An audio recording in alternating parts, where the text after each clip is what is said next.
अस्सलामुअलैकुम नाज़रीन, SD news के साथ मैं हूँ आपकी मेज़बान सदा हुसैन। दिल के बदले सनम दिल के साथ साथ जिगर भी दे चुके हैं। आपने अक्सर सुना होगा कि बेटी ने बाप को जिगर दिया, बीवी ने शोहर को जिगर दिया और बेटी ने माँ को जिगर दिया। लेकिन मुल्तान की तारीख में पहली मर्तबा एक शख्स ने अपनी बीवी को जिगर देकर अपनी मोहब्बत की दास्तान को रकम कर दिया। तो आइए इनसे बात करते हैं, उनसे पता करते हैं कि किस तरह से एक जिगर ने अपने जिगर को जिगर अतिया किया। अस्सलाम वालेकुम। वालेकुम अस्सलाम। कैसी हैं आप? अल्लाह रिज़्क़ करे ठीक से अल्हम्दुलिल्लाह। सही। अच्छा, आपके हस्बैंड ने आपको जिगर अता किया, हाँ जी। मतलब एक हस्बैंड ने अपने जिगर को जिगर जब दिया तो उसके बाद आपकी फीलिंग किस तरह आती है? मतलब अक्सर हस्बैंड तो बेवफाई में मशहूर होते हैं तो इन्होंने तो अपनी मोहब्बत बुबा से दिखाई प्रैक्टिकली। नहीं, बेशक इसने बहुत बड़ा काम किया है कि तो अल्लाह ताला इसको ज़रूर इस चीज़ का अजर देगा। और जिस सिचुएशन थी हमारी ऑल ऑफ सडन थी, और विदिन 2 मंथ्स मुझे डायग्नोज़ हुआ। डॉक्टर इरफान कैसर ने डायग्नोज़ किया। उससे पहले हम काफ़ी हॉस्पिटल मुल्तान के डॉक्टर्स को हमने विज़िट किया, बट किसी ने मुझे डायग्नोज़ नहीं किया था। तो डॉक्टर इरफान के पास से तुम गए तो मैंने एट वंस हमें डायग्नोज़ कर दिया कि आपका लिवर पेनिट की तरफ है। तो वो हमारे लिए बड़ी शॉकिंग न्यूज़ थी कि मतलब क्या होगा नेक्स्ट ना, क्या करेंगे। तो उसके बाद डॉक्टर ने कहा कि सबसे पहले तो आपको एक डोनर अरेंज करना है, उसके बाद आपका फर्दर प्रोसेस शुरू होगा। मेरे हस्बैंड वहीं पे थे। इन्होंने कहा कि क्या क्राइटेरिया है इसका, कि डॉक्टर साहब ने कहा कि आपका ब्लड ग्रुप कौन सा है ना, तो उन्होंने बताया कि वो पॉजिटिव है। तो मेरा भी ओ पॉजिटिव था, हालांकि मतलब वी आर नॉट फैमिली, हम आउट ऑफ फैमिली हमारी शादी हुई है, बट अल्लाह ताला की तरफ से था कि हमारा ब्लड ग्रुप मैच कर गया। तो ये वहाँ कह गया था डॉक्टर अफ़ान को कि I will be the donor, और आप मुझे प्रोसीजर बताएं क्या करना है, कैसे करना है। तो डॉक्टर अफ़ान ने, डॉक्टर नाज़िर से हमें बहुत सपोर्ट किया इस चीज़ में। उन्होंने हमें पहले एक हम्बर्ट रेफर किया, तो वहाँ पे हम गए उधर। तो लेकिन अनफॉर्चुनेटली वहाँ पे जो सर्जन थे वो ईद पे गए हुए थे, और वो तो गवर्नमेंट हॉस्पिटल था, तो हमें तो सेटिस्फेक्शन वहाँ के नहीं हो रही थी। तो डॉक्टर अफ़ान से दोबारा हमने कंसल्ट किया कि हमें क्या करना चाहिए। तो ये सेट किया आपके फ़ाइन इंटरनेशनल से भेज दी। तो वहाँ फिर हम गए, तो वहाँ के हमें डॉक्टर अबू बकर हती साहब ने किया, और बहुत अच्छे सर्जन हैं, बहुत अच्छे डॉक्टर हैं, बहुत पॉजिटिव हैं। बट उन्होंने मुझे उस टाइम ये बता दिया था कि यू हैव ओनली 1 मंथ, अगर आप विदिन अ मंथ अपने ट्रांसप्लांट नहीं करते तो मे बी आप अपनी लाइफ को मुकम्मल करते। जब आपको पता चला तो फिर उस वक़्त आपकी क्या फीलिंग थी? मतलब आपने फ़ौरन डिसाइड किया, किस तरह से आपने ये फ़ैसला लिया कि मुझे जिगर देना चाहिए? मिस फ़िज़ा, ये बहुत मुश्किल था। बहरहाल जब डॉक्टर साहब ने बताया, क्योंकि उससे पहले जस्ट हेपेटाइटिस ई डायग्नोज हुआ था और उसी को हम ट्रीट किए जा रहे थे, और मेंटली था कि यार नॉर्मली हेपेटाइटिस ई हो जाता है और ठीक हो जाएगा, कोई ऐसी बात नहीं है। एकदम से इनको ऑटो इम्यून हेपेटाइटिस डायग्नोज किया डॉक्टर अफ़ान कैसर ने, और उसके बाद पता चला कि लिवर सिरोसिस उनको हो चुका है, मतलब वो लिवर फेलियर की लास्ट स्टेज है। ठीक है, और एट वंस हमें पता चला, और वो भी डॉक्टर साहब ने सीटी स्कैन करवाया, अल्ट्रासाउंड किया था डॉक्टर नाजिश अफ़ान ने, और सीटी स्कैन की रिपोर्ट भी डॉक्टर नाजिश ने जो थी वो बनाई। उस वक्त जब डॉक्टर साहब ने रिपोर्ट देखी और मुझे बताया ना कि शबीर अब इनका ट्रांसप्लांट होगा, तो मैं आपको लफ्ज़ों में क्या बताऊं कि मेरे सर पे ऐसे बिजलियाँ गिर रही थी और मैं ऐसे सुन बैठा था, मुझे कुछ समझ नहीं आ रही थी। मेरे साथ मेरे एक दोस्त है, वो भी डॉक्टर है, डॉक्टर शबाज़, वो इस पूरी स्टोरी में मेरे साथ रहे। ठीक है, मेरे वेल विशर हैं, मतलब हमेशा वो साथ ने सपोर्ट किया, क्योंकि आपको पता है इतनी बड़ी बीमारी जब डायग्नोज हो गई तो मैं मेंटली तौर पे, मेरा तो दिमाग काम ही नहीं करता था। मींस डॉक्टर बात कर रहे हैं, बता रहे हैं, और मुझे कुछ समझ नहीं आ रही, सही, आप उसी टेंशन में हैं और वो बातें चल रही हैं। बातें चल रही। उसके बाद उन्होंने कहा कि आप इधर मुल्तान में आपका ट्रीटमेंट कोई नहीं है, आपके पास अगर फंड्स हैं तो आप PKLI या शिफा जाएँ, अगर आप फंड्स का इशू है तो मैं एक कॉल कर देता हूँ, आप गंबट जाएँ, आपको उधर अटेंड कर लीजिएगा और फौरी ट्रांसप्लांट करें और डोनर को अरेंज करें। तो उस वक्त डॉक्टर साहब ने नदीम बाचकानी साहब को कॉल की मेरे बैठे हुए, और कहा कि ये मैं इनको रेफ़र कर रहा हूँ, आप आएँ, इनको चेक करें और इनके ट्रांसप्लांट के लिए चीज़ों को मैनेज करें। ठीक है, और उस वक्त स्टेज ये थी कि इनके पूरे जिस्म में इधर पानी पड़ चुका था।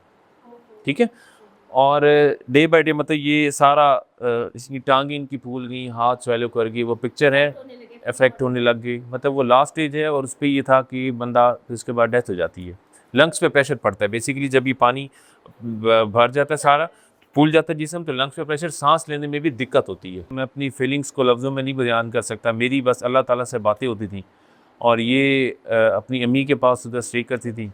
और उसके बाद मैं जब रूम में अकेला जाता था, हमारी जो रूम की पिक्चर्स लगी हुई थी मैं उनको देखता था, तो मैं अल्लाह ताला से कहता था कि या अल्लाह ये वाली तकलीफ़ मुझे न देना, ठीक है, मुझे कुछ भी करना पड़े ना तो I will go for it. अब ये था कि डॉक्टर नाजिर ने जब अल्ट्रासाउंड किया, ये इतनी दलेर थी, डॉक्टर नाजिर इसको बता चुकी थी अच्छा, पहले ही पता था इनको। कि आपका ट्रांसप्लांट होगा। मैं सोची थी कि डॉक्टर साहब इनको ना बताएं क्योंकि ये थोड़े सेंसिटिव से हैं। मैं कहती इनको अभी ना पता चले, मुझे पता तो चलो मैं हैंडल कर लूँगी या मैं किसी को फैमिली में से बुला लूँगी, इनको ना पता चले। बट डॉक्टर इरफान ने फिर इनको अपने ऑफिस में अंदर बुलाया। मतलब आप ये देखें कि लिवर ट्रांसप्लांट सुनते ही ना एक नॉर्मल बंदे की होश हवाइयाँ उड़ जाती हैं, ठीक है, उसके लिए एक और बंदे को भी मौत के मुंह में जाना है। एक दूसरे के लिए केयरिंग थी कि यार उसको ना पता चले, Exactly. उसको ना पता चले, मैं Exactly. स्ट्रांग हूँ, वो कहती कि मैं स्ट्रांग हूँ। और मैं चेहरे पे स्माइल रख के मैं बाहर आया, कहती डॉक्टर साहब ने क्या कहा है? मैंने कहा कुछ, डॉक्टर साहब ने कहा मेडिसिन है, थोड़ा सा गंबट में ट्रीटमेंट हो ना, हम चलते हैं ना वहाँ पे। खैर मैं बाहर चला गया और बाहर जाके डॉक्टर फान साहब की क्लिनिक के बाहर मैं ज़ोरों कतार रो रहा था और मेरे अंदर हिम्मत नहीं थी कि मैं अपने वालदैन को बताऊं। मेरे वालदैन भी मतलब काफ़ी एज के हैं, मेरे अंदर हिम्मत नहीं थी मैं अपने भाई को बताऊं, ठीक है, बट मुझे एक सहारा चाहिए था, मैं गिरता था। जब ट्रांसप्लांट हो रहा था तो उस वक्त आपकी क्या फीलिंग थी कि यार मैं तो एक तकलीफ से गुजर रही हूँ, मेरी वजह से तो एक बंदा, मतलब मैं तो हूँ ना, चलो जो भी बर्दाश्त कर रहे हैं, लेकिन मेरी वजह से एक बंदा तकलीफ में, उस वक्त आपकी क्या फीलिंग? अच्छा, मुझे ये था कि जब मुझे पता चला, क्योंकि जब आपकी बॉडी में कुछ हो रहा होता है आपको पता होता है कि देयर इज समथिंग ना, तो मुझे अंदाज़ा था कि कुछ तो है ऐसा। तो जब डॉक्टर नाजिर से मेरी बात हुई तो उन्होंने बताया ट्रांसप्लांट था, तो मैं बड़ी उस चीज़ को मैंने पॉजिटिव लिया। मैंने कहा ठीक है, अल्लाह ताला ने जितनी मेरी ज़िंदगी लिखी है उतनी मैंने जीनी है। और मुझे फ़िक्र ये थी कि मेरे घर वालों को ना पता चले।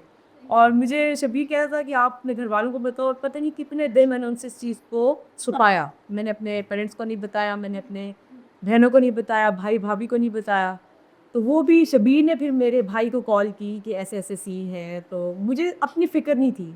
मुझे ये था कि यार मेरे घरवाले, क्योंकि मैंने लाइफ़ में कभी उनको किसी भी मामले में परेशान नहीं किया। और मैं अपने आप को इस मामले में लकी समझती हूँ कि मुझे शबीर जैसा इंसान मिला, क्योंकि he is very careful, he is very careful. और इतना बड़ा जिगरा आप कहाँ से लाए कि अपने जिगर को जिगर दे दिया? मैं वैसे आपकी बात बताऊँ, मैं कोई इतना दलेर इंसान नहीं हूँ। सही।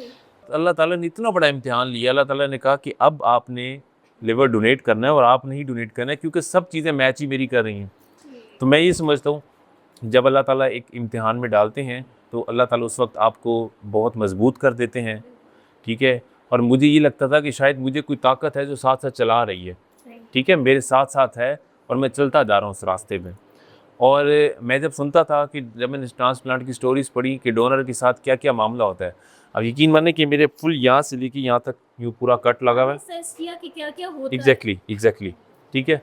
और उसके बाद आईवी लाइंस बड़ी डेंजरस किस्म की लगती हैं, इधर नेक में लगती हैं, कमरे में लगती हैं, ठीक है, मतलब बहुत ज़्यादा ट्यूब्स पास की जाती हैं, स्टिचेस लगते हैं, बहुत पेनफुल। सर, इतना ज़्यादा पेनफुल होता है। चलिए, आप तो इनके प्यार में आंखें बंद थी, आपने एक जो दास्तान थी वो रकम कट दी, लेकिन जो फैमिली थी उनकी आंखें खुली होती हैं। एग्जैक्टली उन्होंने रोका नहीं आपको कि क्या मैं करके जा रही हो, हमारी औलाद है, चलो वो तो बहू है, बर्दाश्त हो जाता है, लेकिन माँ बाप बेटे को नहीं करने देते। नहीं, मैं आपको बताऊँ, आपकी बात बिल्कुल सही है। मेरी वालदा जो है ना, बचपन से, मतलब मेरी वालदा, हम 4 भाई हैं और 4 बहनें हैं। मेरी वालदा को शुरू से बेटों से बहुत शदीद प्यार रहा, ठीक है, वो सुनेंगी ना, वो इसको एंडोर्स करेंगी। कितने भाई हैं? हम 4 भाई हैं, ठीक है, आप और मैं तीसरे नंबर पे हूँ, मैं तीसरे नंबर पे हूँ। तो वो कहती थी कुछ कर लो, बाहर से डोनर ले लो, इंडिया से ले लो। और फिर मुल्तान की मेंटालिटी के लोग, वो सारे सराइकी वाले आ के कहते थे कि तुसा अपना पुत्र ज़ाया करे दे पे हो, तुसा क्या करे दे पे हो। उनका दिमाग की खून दी उल्टी आ वैसी सराइकी में थोड़ा सा, ठीक है, तुसा क्या करे दे पे, इनकी ज़िंदगी घाट थी वैसी। ये सुना है कि जो कि जिगर देता है उसके बाद वो मर जाता है कुछ अर्से बाद। ऐसा कुछ भी नहीं है, ये सब ये फेक न्यूज़ हैं। तो फैमिली को कैसे मनाया? बस फैमिली मानती नहीं थी, बड़ा मुश्किल डिसीजन था उनके लिए। फिर मैं उनको कहता था कि मुझे एक इम्तिहान है, मैं अपना फ़र्ज़ अदा करने जा रहा हूँ, तो आप प्लीज़ मुझे कमज़ोर मत करो। मैं उनका फ़ोन नहीं सुनता था। मैं जब इस्लामाबाद के लिए निकल गया तो उसके बाद मैंने उनका फ़ोन नहीं सुनता था, क्योंकि जब मैं फ़ोन पे बात करता था वो लोग रोते धोते थे मेरे वालिदैन। मैं उनसे बात ही नहीं करता था। मैं कहता था मेरा जो आप है ना मोराल डाउन कर देते हैं, अब मैं ट्रांसप्लांट के बाद मिलूँगा आपसे, और अगर मैं इस काम में कुछ हो गया तो मैं शहीद हो जाऊँगा, ठीक है, मेरी आगे की ज़िंदगी आसान हो जाएगी। और अगर सक्सेस हो गया तो फिर भी अल्लाह ताला इसके ये बस मुझे कल को क़यामत के दिन जहाँ बख्शेंगे। तो अल्लाह ताला ने हिम्मत दी, वालिदैन को भी हिम्मत दी। मेरी माँ ने कहा जा बेटा मैंने तुझे अल्लाह के हवाले किया और तू ये काम करने जा रहा है। लास्ट बार ये बात थी। लोगों ने ये नहीं कहा कि दूसरी शादी कर लो, क्या है पहले को छोड़ देना, और भी ऑप्शंस हैं। बिल्कुल कहा। बहुत सारे लोगों ने कहा कि आप खुद डोनेट ना करो, शादी दूसरी कर लेना, ये तो मामला चलते रहते हैं, वो तो अल्लाह ताला ने उसकी लिखी हुई थी, आपका क्या कसूर है। मैंने कहा था नहीं, मैंने लोगों को ब्लॉक कर दिया था। मुझे डेली के फ़ोन आते थे, मैं किसी से बात नहीं करता था, ये फ़ोन मैंने अपना साइड पे कर दिया। मैंने सिर्फ अपना एक एम बनाया हुआ था, एक टारगेट बनाया हुआ था और मैं उसी पे चले जा रहा था। सिर्फ मैं डॉक्टर अबूबकर साहब की सुनता था, ठीक है, और जो मुझे रेफ़र करते थे मैं उसी स्टेप पे सर डॉक्टर अफान साहब अच्छा, आपसे मैं एक क्वेश्चन पूछना चाहूँगी कि अक्सर ख़वातीन के बारे में ये कहा जाता है और आपके इस पे भी ये कहा जाएगा कि जो खातून है वो हस्बैंड का दिमाग खाती है, फ़ोन पे ही जाती है, दिल ले लिया अब जिगर भी ना छोड़ा। तो इस तरह का आपको कुछ सुनने को मिला? हाँ, ये तो बहुत से लोगों ने कहा कि यार ये तुमने बहुत बड़ा एक काम कर दिया, जो कि किसी हिस्ट्री में हमने नहीं देखा कि हस्बैंड ने बीवी को दिया। मैं उनको ये जवाब देती हूँ कि शायद मैंने उसको इतना प्यार दिया होगा तो उसने मुझे ये काम करके दिया है ना। मतलब लोगों के लिए एक मिसाल बन गई और ख़वातीन की डिमांड अगर आपके लिए बढ़ गई और किसी ने कहा कि जी हमें भी ऐसा शख्स चाहिए और आपको प्रपोज़ किया, फिर आप क्या करेंगे? आपने बड़ा अजीब सवाल कर ली है। बट ये है कि अगर मैंने ऐसा कुछ करना होता ना तो उस वक्त मेरे पास अच्छा टाइम था, ऑप्शंस थे। ऑप्शन थे, मैं यंग भी था, मेरी जॉब भी अच्छी, सर्कमस्टांसेस भी अच्छे, तो मैंने इस चीज़ को नहीं अपनाया। बस सोचा हुआ था कि मैंने शादी एक ही करनी है, इसी के साथ निभाना है, इसी के साथ रहना है और इंशाल्लाह इन फ्यूचर भी यही प्लान है, सब कोई प्लान नहीं है। अगर कोई और जवाब देना तो मैं चली जाती हूँ। हाँ, बट एक बात आपको मैं बता दूं, ख़वातीन की जो एक बिल्ट इन नेचर है ना, बिल्ट इन नेचर, मैंने सब कुछ कर दिया ना, आज भी हमारी कभी थोड़ी सी लड़ाई हो जाए ना तो आपने मेरे लिए किया क्या है? सर मैं एक क्वेश्चन पूछने वाली थी, आपका ये जो ट्रांसप्लांट है कितना अर्सा हो गया? इसको 1 ईयर हो गया, 16 दिसंबर 23 में हुआ था। 1 साल। जी। तो कभी ऐसा हुआ आप लेट हुए या कोई बाल आपकी शर्ट पे किसी को लेकर तो इन्होंने शक किया कि ये किसका है, ये सर शक वाला भी मैं कहता हूँ मिस फ़िज़ा, ख़ातून के लिए वैसे इसमें कोई नाराज़गी वाली बात नहीं है, इसे बिल्ट इन एक नेचर है, वो आप कुछ भी कर लेना। ये चीज़ खड़ी हुई है, मैं थोड़ा सा लेट आ गया हूँ, आप किधर हैं, कहाँ थे? क्या कर रहे हैं, ऑफिस में लेट क्यों हो गए हैं, किसके साथ थे? मेरे ऊपर क्राइटेरिया वो पूरा लगा हुआ है, ये नहीं है कि मैं आज़ाद हो गया। रोब जमाते हैं या थोड़ा बर्फ दिखाते हैं कि ठीक खाना गर्म करो, सेट दबाओ, मैंने तो तुम्हें जिगर दिया है तो ये काम करो वो करो, इस तरह से कुछ आप करते हैं? मिस फ़िज़ा थोड़ी बोल ले। अच्छा। हाँ जी, ऐसा कोई रोब नहीं जमाने देती है, अच्छा। ठीक है। मैं आपको बता रहा हूँ, जिगर दे के भी मैं अभी मेरा हाथ ऐसे ही है डाउन। अब क्या करें, सब कुछ किए तो बर्दाश्त करना पड़ता है। वैसे बहुत अच्छी हैं, कभी कभी लड़ाई होती है तो फिर ये सीधी हो जाती हैं। क्या गलती है होती है तो आप सॉरी कर लेते हैं। हाँ, ये है हमारे अंदर, ये है कि हम इसको ज़्यादा वो नहीं करते, लड़ाई हो भी जाती तो सुलह कर लेते हैं मैक्सिमम। गलती वही कह रही हूँ ना कि अगर इनकी है तो आप सॉरी कर लेते हैं, Exactly. आपकी गलती है तो आप फिर भी सॉरी कर लेते हैं। जी बिल्कुल ऐसी वो कर लेना चाहिए और ऐसे ही रिश्ते निभाने चाहिए और ऐसे ही रिश्ते निभाए जाते हैं। और जब कोई मुश्किल वक्त है तो खुदारा अपनी फैमिली के साथ, अपनी बीवी बच्चों के साथ खड़ा हो जाना चाहिए, उनको छोड़ नहीं देना चाहिए अकेला।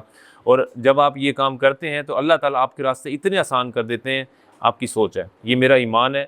इस सर्जरी के बाद मेरा ईमान बहुत पुख्ता हो गया और उसके बाद मतलब मैं और स्ट्रॉन्ग हो गया। अल्लाह ताला मेरे रास्ते आसान करते जाते हैं बस। बहुत बहुत शुक्रिया कि आपने अपना कीमती वक्त दिया। नाज़रीन, मोहब्बत हमेशा कुर्बानी मांगती है। मुल्तान के नौजवान ने अपने जिगर को जिगर अता करके ये कुर्बानी देकर अपनी मोहब्बत को लाजवाब बना लिया। अपनी मेज़बान फिदा हुसैन को इजाज़त दे। उम्मीद करती हूँ आपको ये स्टोरी पसंद आई होगी। तो हमारी इस स्टोरी को अपने शेयर भी करना, लाइक भी करना और कमेंट भी करना है। अल्लाह हाफ़िज़।